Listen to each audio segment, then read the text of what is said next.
You know what my favorite part about being a YouTuber, having this hair loss channel, you know what my favorite part about this is? No, it's actually not the money.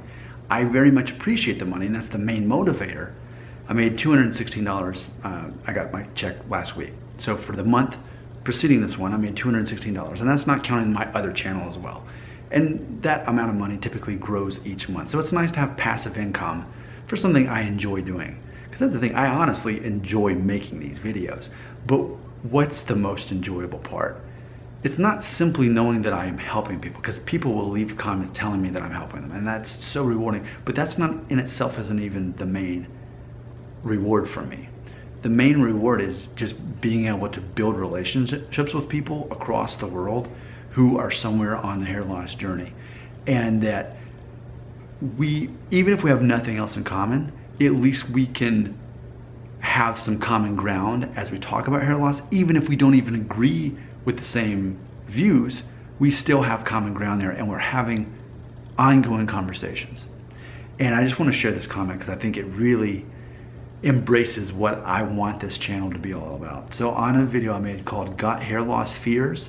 Feelings Become Facts. If you haven't watched that video, I really want you to. I think it's almost a required watching as far as what this channel is all about. So I love the comments that I received from it. Such good stuff.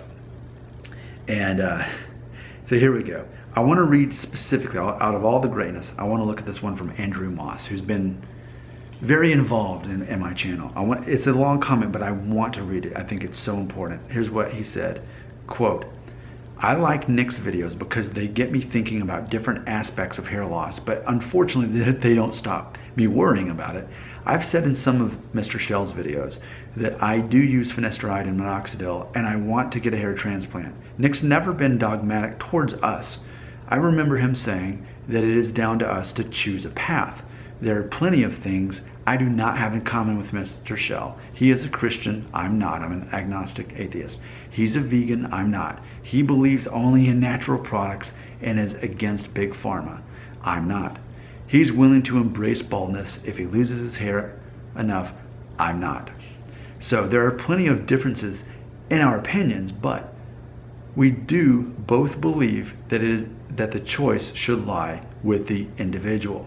No one can decide that for you. You're the only insider in the world. 7.8 people are outsiders." End quote. I love that. Here's why I love that comment so much. Because when you think of me, I want you to think of someone you know that while I don't have all the answers, I'm not claiming that I do, and there's a lot of stuff that you're not going to agree with that I say, or more importantly, according to this comment, there's going to be a lot of stuff about me personally that you don't agree with. Who cares? That's the whole thing. And that's something I want to share with everybody. This channel ultimately is about masculinity, finding masculinity, celebrating it, okay? And part of masculinity is confidence. Confidence always outweighs hair loss. Unless you're a hair loss hater, and then it's the end of the world and no one's gonna marry you, and then you have to worry your whole life about hair loss even till the day you die. You don't wanna be laying down in the coffin if you're bald, all that stuff.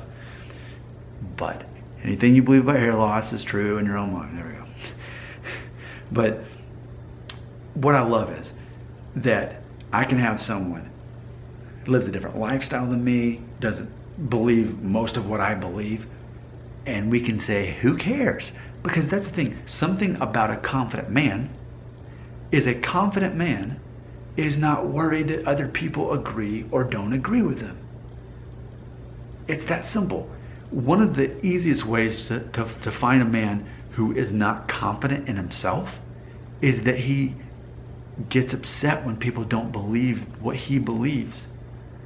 And he tries to argue with them and convert them to his way of thinking. Now, I know at times I have expressed my strong personal opinions about being a balding advocate, but pretty much by the end of each video, I'll always give a disclaimer saying, but you have to do what's right for you. And I just love that comment that he left, because ultimately he recognizes that, you know what, you don't have to agree with me on everything or really anything.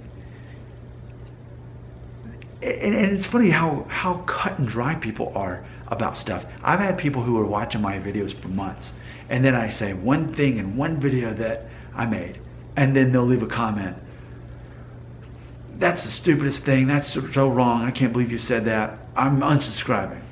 Okay. And because the people who say that, I've never heard of them until that point. They watch my videos for months, hear one thing I said, didn't like it, and then throw the rotten tomato and say, well, I never liked you.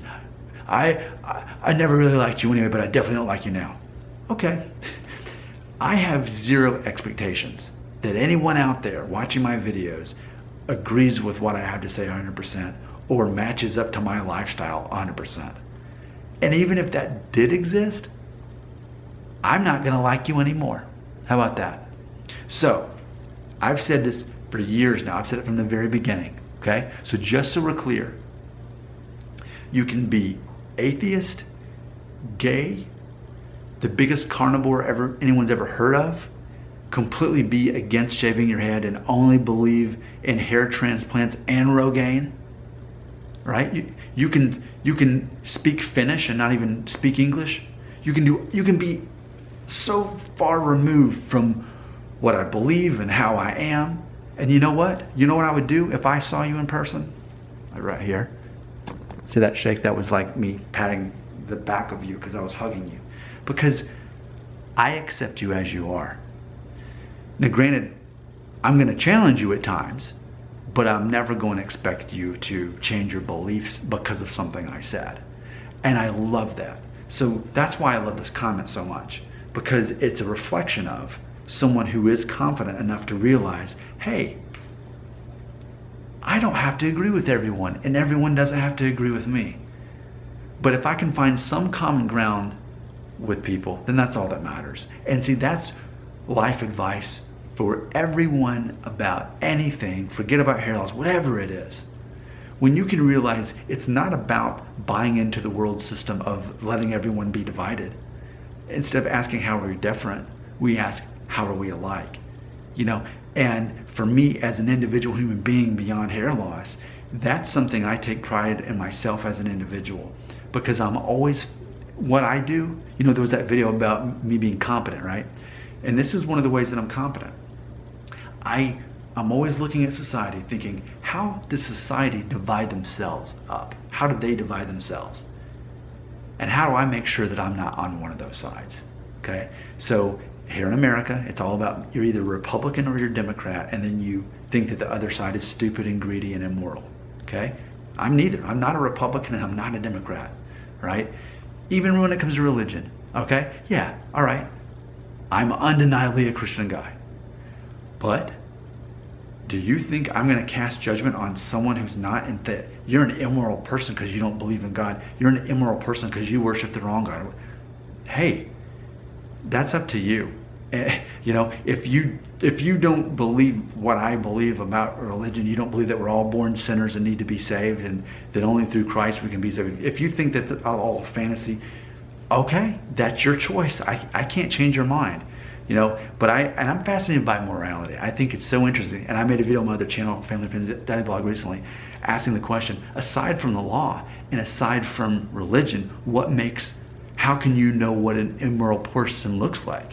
Who is immoral? Like, how can you look over there and say, that person's immoral without religion and without the law? So it's fascinating that, like, people don't really want to admit that we're born as sinners, but then at the same time they recognize that immoral people exist. But who's immoral? Without saying we all are, which is what Christianity is. So I think that's interesting, you know? But even what I just said, you don't have to agree with it. You don't have to unsubscribe just because I said something that goes against your belief system.